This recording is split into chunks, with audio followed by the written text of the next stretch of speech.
Жедел хабар. Ақмола облысында болған сұмдық оқиға.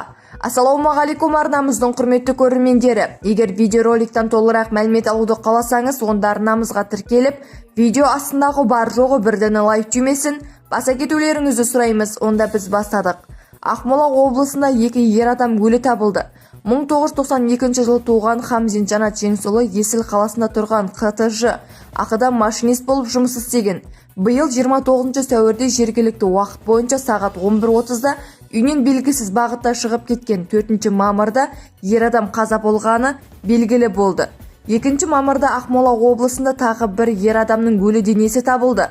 Слепов Корп Сергей Анатольевич 1978 жылы туған, Баланд ұлы ауданы Боярка ауылында тұрған. 2022 жылдың 30 қыркүйегінде таңғы сағат 04:00 шамасында үйінен белгісіз бағытта шығып, қайтып оралмаған. Егер сізді осы және басқа да хабарлар қызықтырса, онда арнамызға тіркеле өтіңіздер. Сау саламат болыңыздар.